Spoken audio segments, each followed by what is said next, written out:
Welcome to In Pursuit of Truth. This is your host, Sir Patrick Mack. We've got a slew of Q posts, so we're going to get right into them. No time for pleasantries. Hope you're doing well. 50 minutes past the hour of 4. We've got Rudy, NYC, relationships high, insurance file in quotations, quiet until now, join POTUS legal team, direct discussions available now in kill brackets with Mueller. Enjoy the show. They never thought she would lose.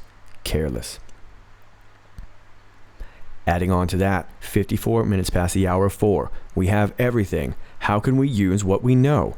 How do you legally inject, make public, use as evidence? What are you witnessing unfold? Trust the plan. Q. Adding on to that, at 3 minutes past the hour of 5. EO. Treason. Update. Read. Study the EOs. Follow the pen. EOs post. Pen pics. Connect, learn, sky event, Q. Adding on to that at 9 minutes after the hour of 5. Push to divide is strong. Think pre versus post 2016 election. Why? Stay together, stay strong. We the people. Where we go one, we go all. JFK, Q. 53 minutes past the hour of 6. Big error. Pelosi admits travel to North Korea. Kill brackets and past and kill brackets. Archive immediately. They have tried to cover this. Why is this relevant? We have a C-SPAN link. These people will lose everything. Q. Adding on to that at 53 minutes past the hour of 6. Q says 13-minute mark. Adding on to that at 4 minutes past the hour of 7. The importance of this cannot be expressed more clearly. Archive offline immediately, offline only. Future events regarding intel trip to North Korea will make heads roll. Pompeo, most senior official to visit North Korea since? Future proves past. Q. 19 minutes after the hour of 7. We have an Anon who posts, Pelosi said her concerns about the North's proliferation deepened after a trip to the North many years ago. When we went to Pyongyang and we talked about missiles, we talked about MIAs and POWs. We talked about home. We talked about a number of subjects. But about the missiles, because the development of missiles was a national security issue of concern, Pelosi said. They said, look, we just make these to sell. You want to buy them? We'll sell them to you, she said. And then we have a link. And Q responds, the words used regarding intel and buying and selling will bury her. Think net worth. CLAS level highest. Q. 3 minutes past the hour of 8. Engineers. Data mine. NP +1 +5. NP, if you scroll over, is assumed to be nonprofit. All architects build profile 1 by D by 7. All. Eyes only. Q. Could be 1XD times 7.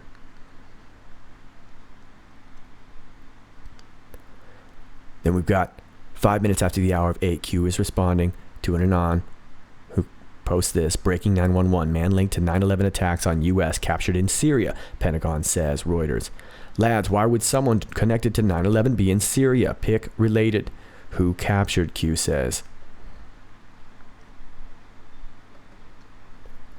11 minutes after the hour of 8, Q says memos are fake. Guided by Loretta Lynch, +3, CLAS, Think SC, Supreme Court, all written same time.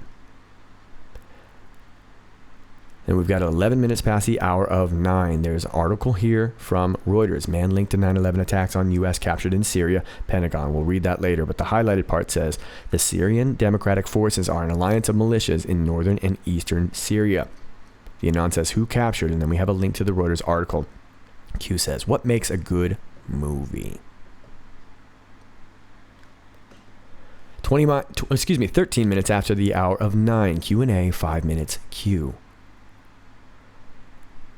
15 minutes after the hour of 9. Q is responding to an Anon who says, HRC versus dark web video, fake news. Q says, fake. We control.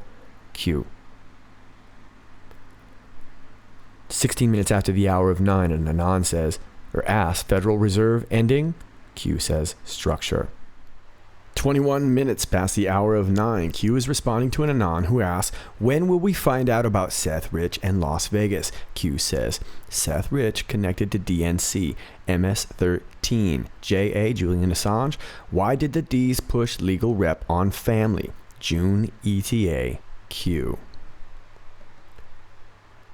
23 minutes after the hour of 9, Q responds to another Anon. Will Europe really be broken from its chains? 2, Q says. WW, World War? Worldwide? 29 minutes after the hour of 9, an Anon asks, will election fraud be revealed soon?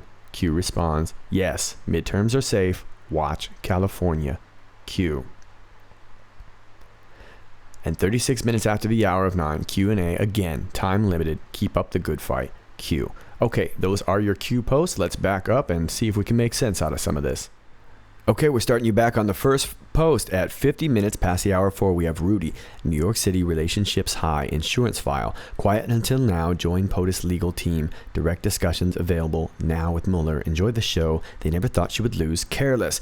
Okay, well, we're talking about Rudy Giuliani, former New York City Mayor Giuliani. And in New York City, he's got a lot of high relationships. Of course, he's friends with President Trump, New York guys.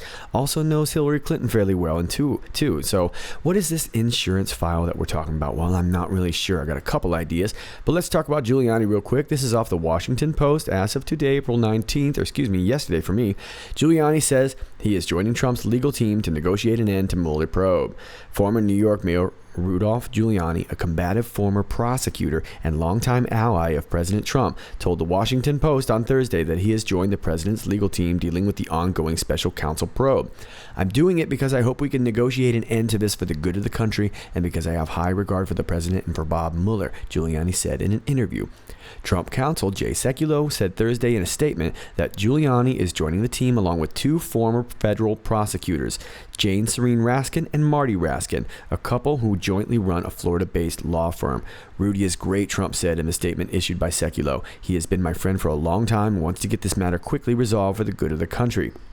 Giuliani, who joins a legal team that has struggled to recruit new members, said he has been speaking with Trump for weeks about joining the group of legal advisors. He said he would work along Trump's current attorneys, Sekulow and Ty Cobb, who are focusing on the federal investigation into Russian interference in the 2016 presidential election. He also said he will soon take a leave from his law firm, Greenberg Traurig. Okay. Giuliani is a former U.S. attorney for the Southern District of New York, which is the office currently overseeing an investigation of Trump's personal attorney, Michael Cohen. How about that? So, Cohen's getting investigated in New York City. Trump and Giuliani, New York City guys. And Dershowitz has also been added to this team as well, too. So we've got a few new lawyers. Giuliani said he formalized his decision in recent days, including over dinner last week at Trump's Mar-a-Lago resort in Florida. Giuliani and Trump spoke on Thursday about legal strategy moving forward, along with Sekulow, whom Giuliani described as a good friend. He added that he and Cobb spoke on Wednesday. Giuliani declined to say whether Trump has made a final decision on whether to sit for an interview with Mueller and his investigators. Trump has been mulling for weeks whether to do so, veering between wanting to meet with Mueller to moving away from the idea, especially after the home, offices, and hotel room of his personal attorney, Michael Cohen, were raided this month. It's too early for me to say that, Giuliani said, of whether a Mueller interview is unlikely to happen.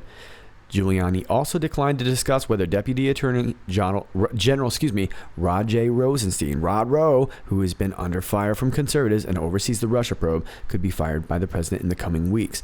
I'm not involved in anything about those issues. My advice on Mueller has been this: he should be allowed to do his job. He's entitled to do his job. Okay, so that's what everyone's saying, okay? We have Dershowitz saying that Rod Roe should recuse himself, and neither one of them are saying fire Mueller. They're saying let him continue the job, let him continue this thing. Okay, well, clearly that seems to make sense strategy-wise, all right? These guys are saying that, you know, here we have this investigation led by Mueller. Mueller is the thing that's tying this together, but everything around it is falling apart. Comey is falling apart.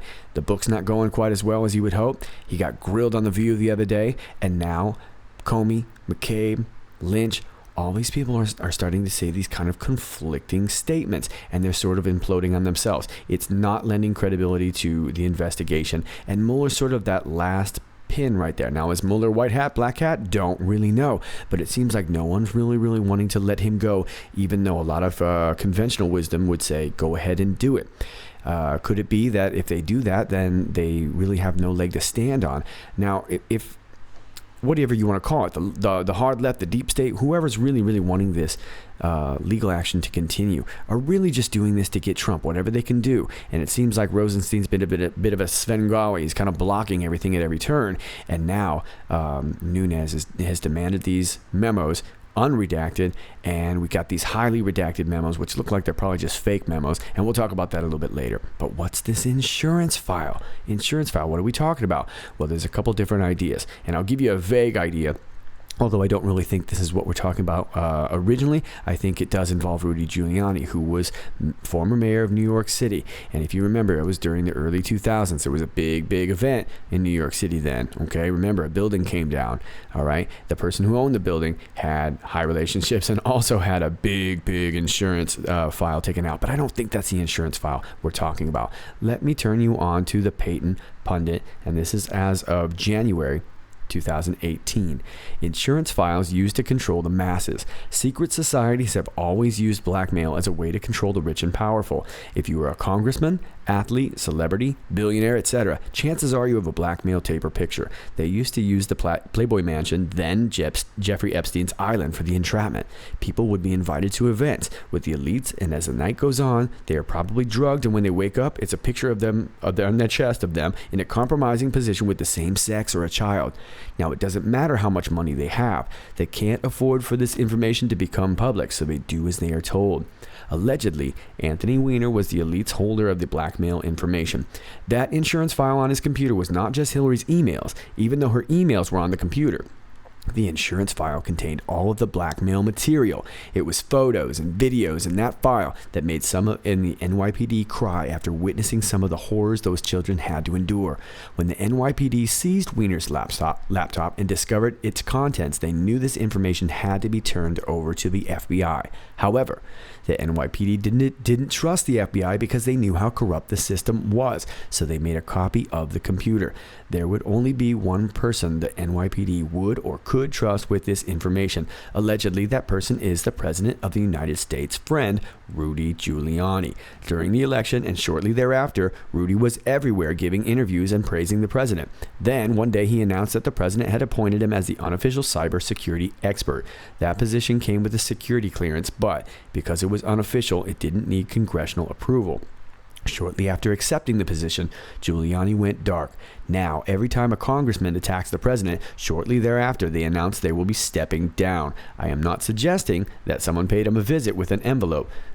Giuliani knew that 9/11 was an inside job, but like countless others, he was powerless to do anything about it until now. These corrupt congressmen are no match for President Trump and his deep state. Okay, well, folks, this is theory, of course, but it lends to this theory, okay? Clearly, Giuliani knew a lot of stuff, and he was there. This was his post for 9/11. He knew what happened with 9/11. A lot of people think he was incriminated in 9/11, and I'm not saying yes or no either way. I'm just saying what was being said at the time. On one end, he was being hailed as a hero, and then you added all these other truthers that were saying he might have been involved. Well, who really knows? But what we do know is that he's joined Trump's team, and these kinds of stories, although it may be vague, are very possible. We've known this to happen. Folks, I can tell you my own experience with some of this as an entertainer.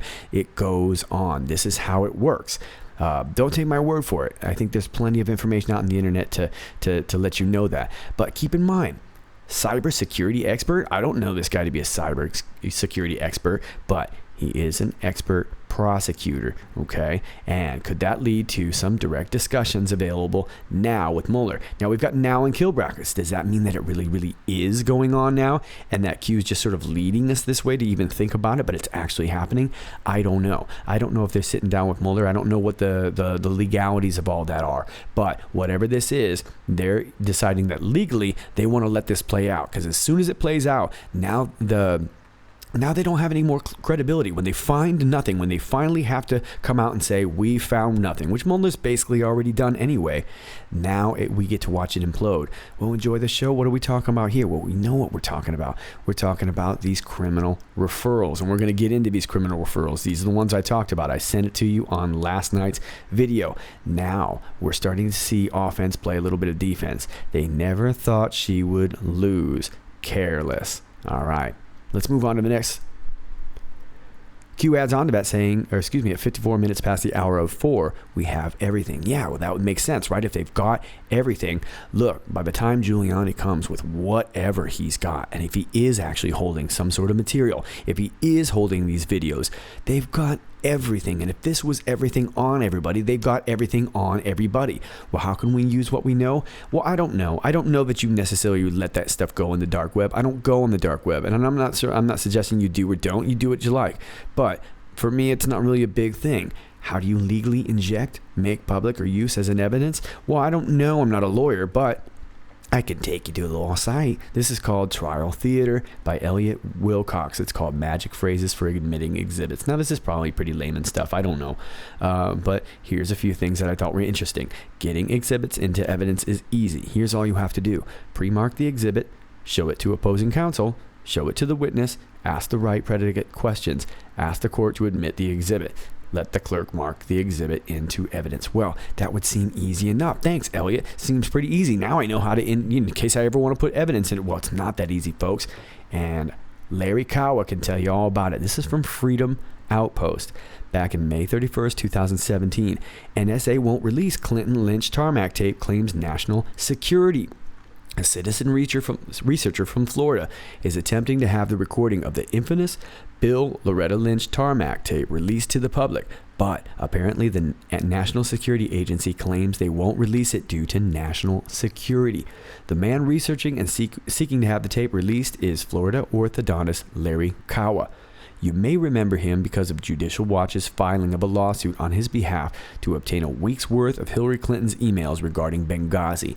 It's being reported now that the NSA has declared the recording of the conversation that took place between Bill Clinton and Loretta Lynch in Phoenix, Arizona on June 27, 2016. And I read you from this. I read you from Judicial Watch. We talked about this, right? They wanted to get they had 30 pages of material here. Well, this brings us to Kawa.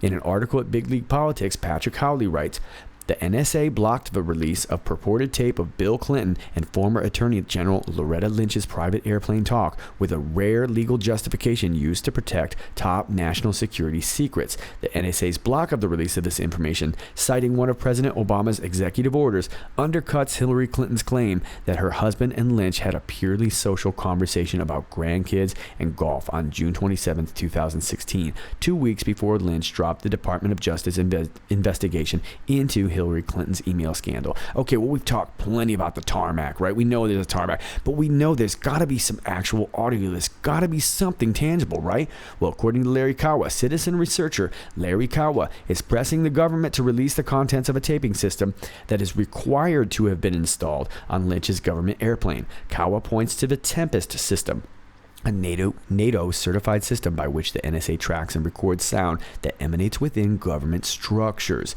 General Dynamics installs the recordings in the planes, Kawa told Big League Politics.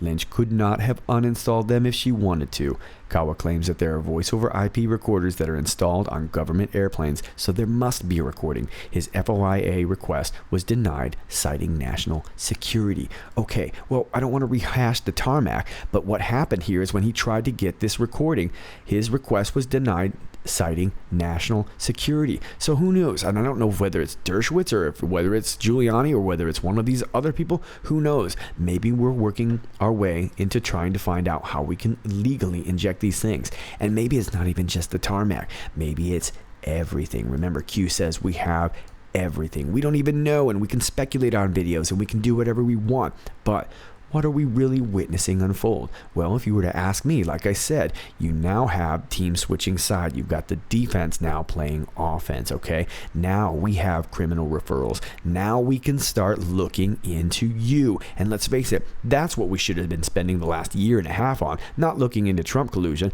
looking into this Russian collusion with Steele and the dossier and Fusion GPS and blah, blah, blah, blah, blah. I think you get the idea. And Q says, trust the plan. I'm going to move you over here to 3 minutes past the hour of 5. We have executive order treason. Update, read, study the EOs, follow the pen. EOs post pen pics. Connect, learn, Sky event, Q. Okay, folks. Well, I'll do my best with this one. And this one's got me, I don't want to say confounded necessarily. I kind of get the idea. But I think other people are going to be able to kind of get this a little clearer for you. But obviously, we're talking about executive orders. Study the executive orders. Follow the pen. Are we talking about the pen? The pen is, every time we see a pen or a pen pick, we seem to have executive orders. Now, let me take you back here. This is the first time I remember seeing a pen. And this was on December 12th. And you can see, and Anon has already made a graphic here, and I've brought you to the graphic. On the top, you have the December 12th pick release, and Q says, Merry Christmas. Looks like 10 minutes later, Donald Trump wishing people a happy Hanukkah at 2:13 p.m. on the same day, December 12th. Okay, well, Q says, Merry Christmas. What did we get for Merry Christmas? Well, we got this. It was on December 21st. It was an executive order blocking the property of persons involved in serious human rights or corruption. Okay, won't go way into this because it's so long, and you remember it. We already covered this. But this was a big executive order. And basically what this told us is that now we're going to cut off the money. We're going to cut off the money to all this. Whatever's supplying all this craziness that we're seeing all around the world, we're going to start shutting down the money.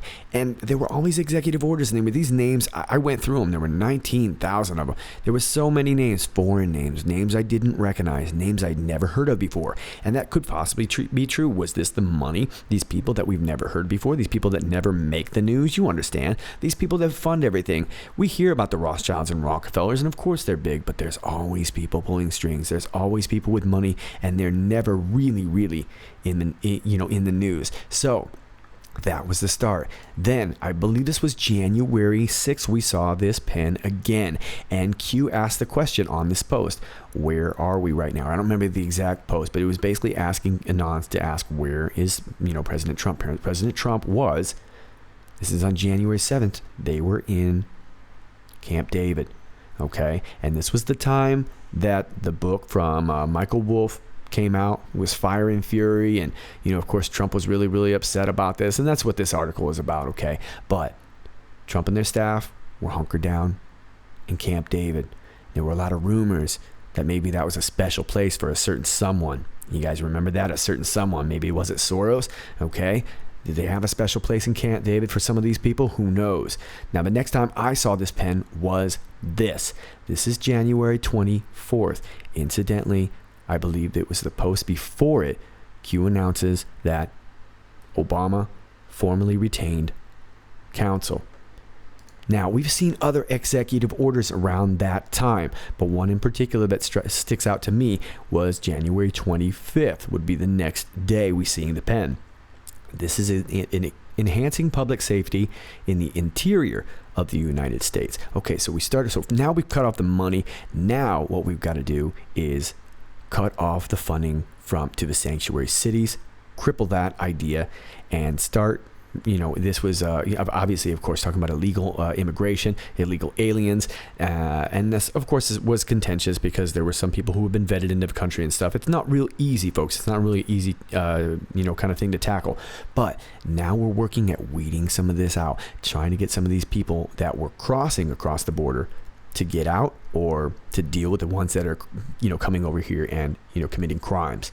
Now, if you want to follow the executive orders, I'm leaving this link for you here as well. This is off of whitehouse.gov.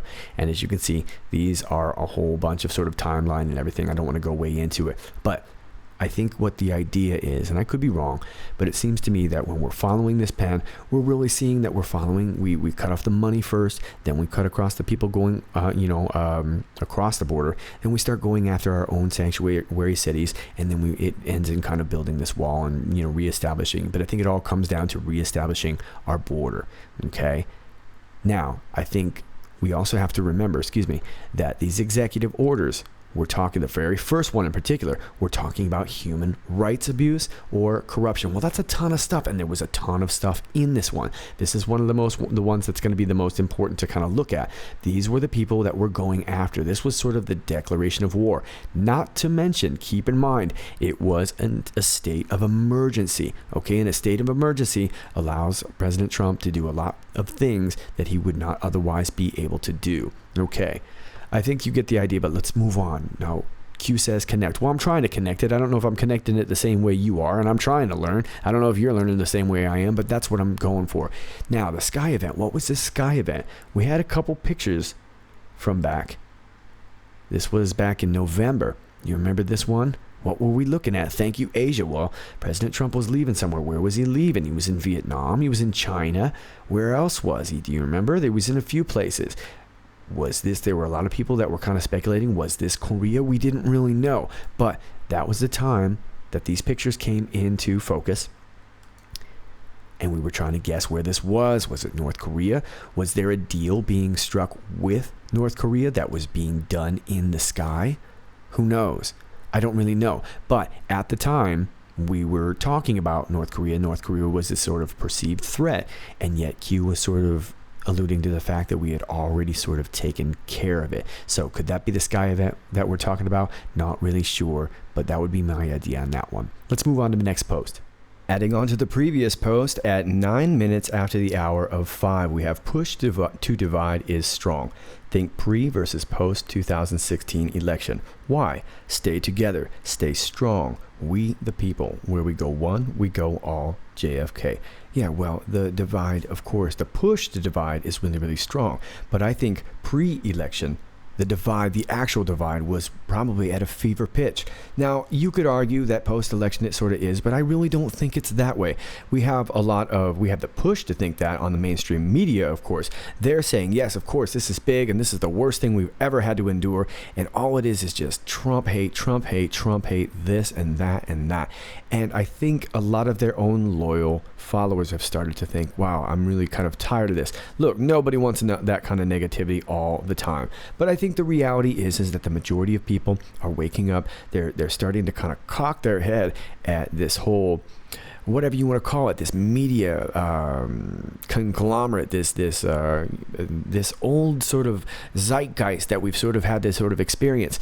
Well, why has it been that way? Clearly, they've got to defend themselves. That's sort of their last bastion of defense, if you will.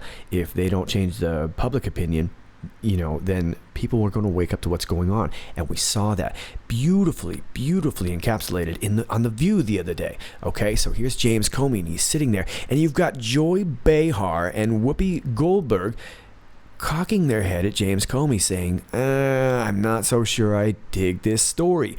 Bad time for a book. You understand what's going on? It's not the same as it was pre-election, where it felt dangerous. It felt, like I said, fever pitch. I think you see what I'm saying.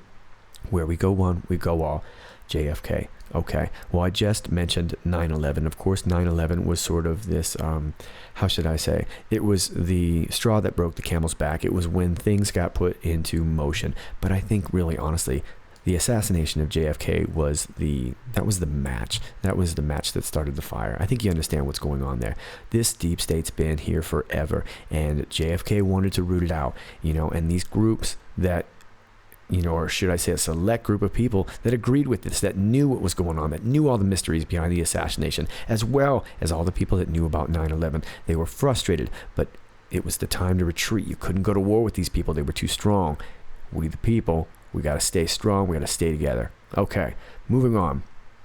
53 minutes after the hour 6, we have big error. Uh-oh. Pelosi admits travel to North Korea. You didn't do that. No, you didn't do that. Well, it looks like kill brackets. We have passed into kill brackets. Who knows? Maybe this already has been killed in the past. I don't know. We'll see. Archive immediately. I'm assuming they're talking about this link. They have tried to cover this. Well, indeed they did. I went to this and they did try to cover this link, and you'll see what we're saying. Why is this relevant? These people will lose everything. Okay, so let's take you to the link, okay? And under fair usage, I should be able to play you a little bit of this.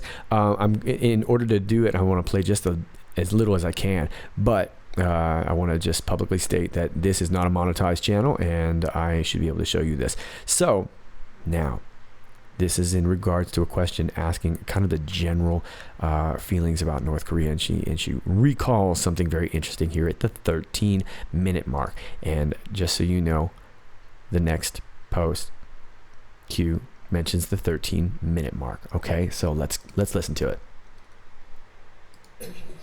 Well, let me just say that as one of the few members of Congress who has been to Pyongyang, I did a number of years ago as a member of the Intelligence Committee. It's a frightening place. It's a place that is, when I've seen poverty throughout throughout the world, as an appropriator and visited the world to see our initiatives and how helpful they might be in the alleviation of poverty, the eradication of disease. When I went to North Korea, I saw a poverty of spirit that just was mind-boggling in many respects, and it's a difficult place. Our purpose then was to say, we want to talk about MIAs and POWs. We want you to stop proliferating, selling your missile technology, issues like that, checking in on the hunger situation because the people were starving. Even though their motto was self-reliance, they couldn't feed their own people. And so what they told us then, and so what's relevant to now, is they said, hey, we just sell these this technology for money. You want to buy them? We'll sell them to you. And so my guidance from there to the current situation is the capability of the North Koreans to create either the technology for a weapon, the miniaturization of it, the capacity to launch it, and the intention to do so is something that we need to know as much about as possible. But in it, whoa, well, that's kind of a big load, don't you say? That's a big deal. So Miss Nancy Pelosi, they went over there. Remember, it was Intel. So they went over to Intel. They were checking in on the hunger situation, because that's what Intel does. They check in on the hunger, right? So she goes there, and these guys are saying, well, look, we just sell bombs. You want some bombs? Look, folks, don't tell the Intel you got bombs. Don't tell and if you're Intel, don't go over there and don't talk about selling bombs. Don't tell, what did you talk about? Let's look at a future post here. Here it says, the importance of this cannot be expressed more clearly. Archive offline immediately. Okay, so clearly Q is saying that this is an important video. Yes, she admitted she went to Pyongyang. They were talking about stuff. They were talking about stuff that, in my opinion, would be very, very risky, of things like treason, talking about bombs, talking about stuff like that. What are you talking about for? And why is North Korea talking to Intel about that? And what were you doing? Were you just checking in on the hunger? Were you just a bunch of humanitarians over there in Pyongyang, making sure everybody had enough to eat? Big error. Sounds like a big error, and it sounds like we need to archive that. Offline only.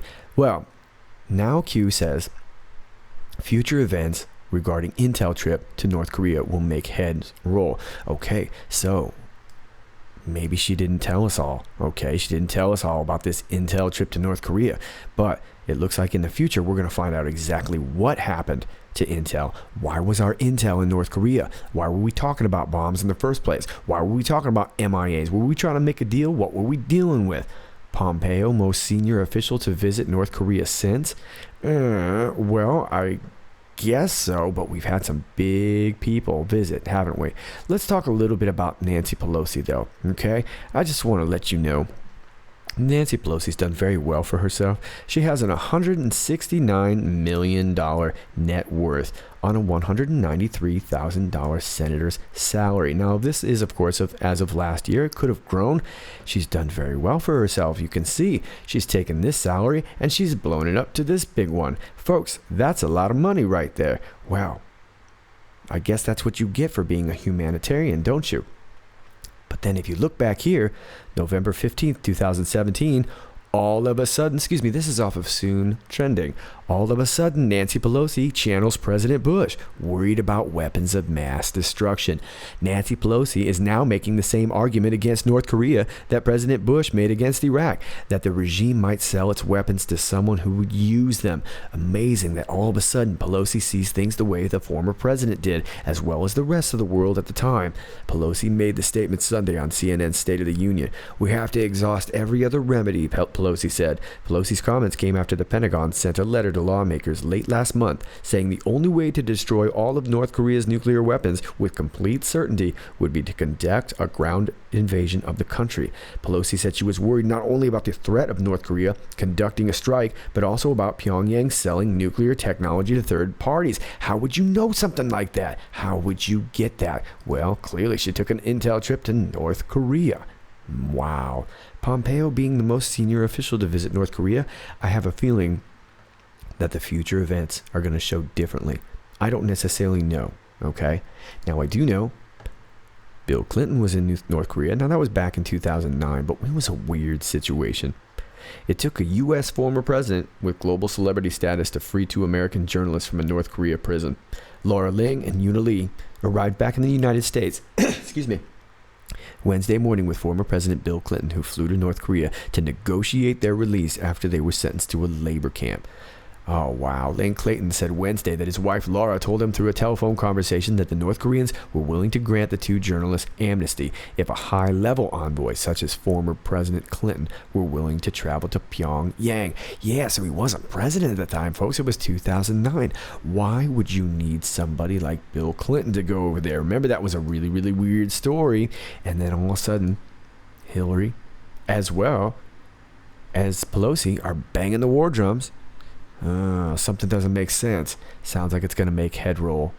Future proves past. We're going to move on. Now, we're back talking about, this is where at Anon here. This is at 19 minutes after the hour 7. And Q is responding to an Anon who said, this is a quote from this article from Rock Drop, in which instantly I couldn't find it, ended up just failing on me. Pelosi said her concerns about the North's proliferation deepened after a trip to the North many years ago. When we went to Pyongyang and we talked about missiles, we talked about MIAs and POWs, we talked about home, we talked about a number of subjects. But about the missiles, because the development of missiles was a national security issue of concern, Pelosi said. They said, look, we just make those to sell. You want to buy them? We'll sell them to you. Yeah, it's like going to Tijuana and telling the cops, hey, you want something else? Right? You just don't do that, folks. You don't tell Intel. Come on, man. Q responds, the words used regarding Intel and buying, selling will bury her. Think net worth, classification level, the highest. Okay, well, we already know her net worth is where was it? 196 million. Folks, that's $1 squillion, okay? That's a bunch of money. All right? Anyway, we're moving on. Next post here. Oops, excuse me. There we go. 3 minutes after the hour of 8. Engineers. Data mine. Nancy Pelosi, +1, +5.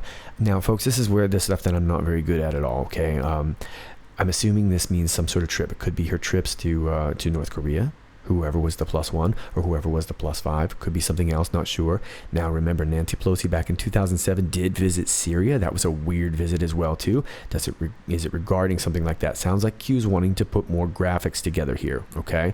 All, meaning grab all the data. The architects build the profile. Now, I'm sorry, I don't know what this is. 1XD/7. That sounds like some sort of code or form to something. I'm not really sure. It's probably something really, really easy. You'll have to forgive me, guys. I'm an actor. All right. Oh, eyes only. So all this, what I'm really getting out of this, and I could be wrong, but what I think I'm really getting out of this is, again, build graphics. And it looks like Q is talking to engineers and architects, people who actually understand this. This might just be simple code. I don't really read code. I was started to teach myself last week, incidentally. Clearly, it hasn't worked out well enough for me to know that. All right. 5 minutes after the hour of 8, Q is responding to this right here. Breaking 911 from an Anon. Man linked to 9/11 attacks on U.S. captured in Syria, Pentagon says, as of Reuters. And the Anon says, lads, why would someone connected to be 9/11 be in Syria? Pick related. And Q says, who captured? Okay, well, let's take you to that.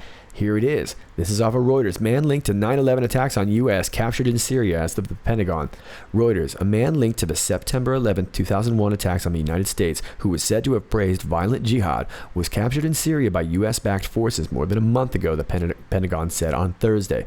We can confirm that Mohammed Haidar Zammar, a Syrian-born German national, was captured more than a month ago by SDF, Syrian Democratic Forces. That's who captured him. Partners as part of their ongoing operations to defeat ISIS inside Syria, Pentagon spokesman Eric Payton said, using an acronym for Islamic State. The Syrian Democratic Forces are an alliance of militias in northern and eastern Syria. Okay, so that's who captured them. And I think it's very, very interesting, don't you? We arrested this guy from, we were recently had some bombings in some tunnels in Syria. We were taking some things out. And now all of a sudden 9/11's coming back in the story. And guess who happens to join the Trump team? Wow. Wow. It's amazing. Isn't this grand theater, folks? All right. Moving on. 11 minutes after the hour of 8. Memos are fake. I'm assuming that's the Comey memos, okay? Guided by Loretta Lynch +3, okay? So whether that be Comey or Clinton, Hillary Clinton, classified. Think Supreme Court, all written same time. Okay, so I think this is kind of rehashing what we talked about, was it last week? All right, that these memos are fake. Also, the memos that have come back to Nunes have been heavily redacted. So it looks like Loretta Lynch and this whole Supreme Court promise. Remember, Ruth Bader Ginsburg, Antonin Scalia. Somebody corrected me. It's Scalia. I thought it was Scalia. I'm sorry. They say Italia, don't they? They don't say Italia, do they? I don't know. I don't speak Italian. Anyway, you get the idea, right? So weirdness going around the Supreme Court, and it looks like they were going to try and plant all their people. And man, once you got the Supreme Court, forget the president. The law of the land's already set down. Highest form of treason, if you ask me. Yes or no? Okay, gonna move on. Moving on to 11 minutes past the hour of 9. Q is responding to, or actually adding on to this article where Q says who captured, and Q says what makes a good movie. Well, let's think about that for a second. What does make a good movie? First of all, I think you got to have a really, really good story, right? You got to have a good storyline. If you don't have a good story, you don't have anything, right?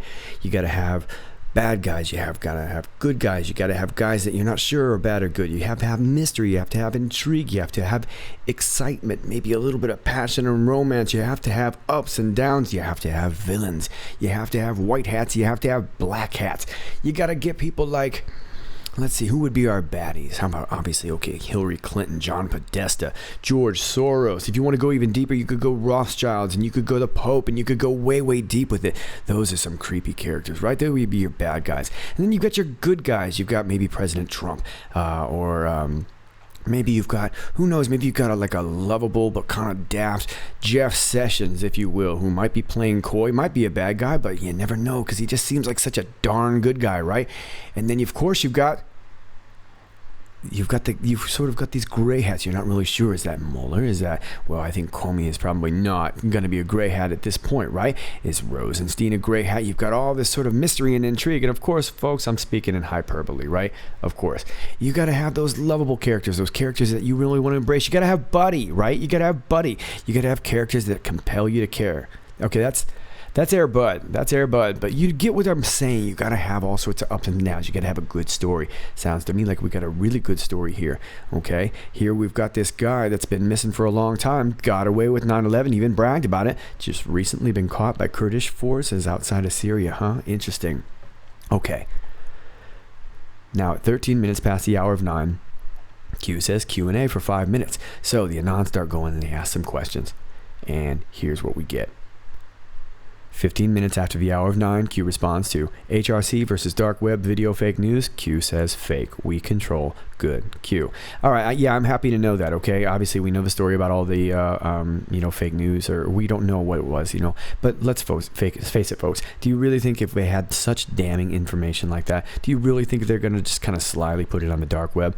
Maybe that's some kind of plan that I don't understand, but I don't think so, folks. So sounds like they control the message and they'll get it out when it's time. I have a feeling we're going to get a tarmac audio before we get a Hillary video. Just my own personal opinion. Okay. And then we have this question here. Federal Reserve ending. This is 16 minutes after the hour of 9. Q responds. Structure. Yeah, we talked about that. You got to take out the money. You got to take out the people that are funding all these things. Federal Reserve. What's going on in China right now? This gold-backed currency that is, look, folks, it's going to be formidable. It might all have to come crushing down before we can build it back up again. But at the end of the day, would you rather go through that and get rid of the Federal Reserve, or would you rather feel safe for now and string this out for another 60 years? Okay, I think we get that. Anyway, 21 minutes after the hour of 9, Q responds to a question. When will we find out about Seth Rich in Las Vegas? Okay, I don't want to go big into Seth Rich because he's such a big story. Q says Seth Rich connected DNC. Okay, well, he was this sort of just supposedly jilted staffer or whatever, and looks like MS-13 was connected. Now remember, those two guys were found in the back of the van. It was a really, really sloppy kill. Sounds to me like a gang kill, not something a professional killer would do, especially in such a closed space. Okay, if you shoot that poorly or you can't get somebody killed, you need to go to the range. Julian Assange, was he responsible for getting the true story out there? Why did the Democrats push legal rep on family? Because it was the DNC. You got to protect the DNC at all costs. And let's face it, the DNC is essentially a mafia. Okay, so if you talk, you get offed, or somebody in your family gets offed, and we found that out because of Seth Rich. But it looks like this Anon's going to get their answer come June. That's the estimated time of arrival, probably where that's going to start fitting into the mainstream narrative, or at least the Q narrative. Okay, 23 minutes after the hour of 9, Q responds to a question. Will Europe really be broken from its chains too?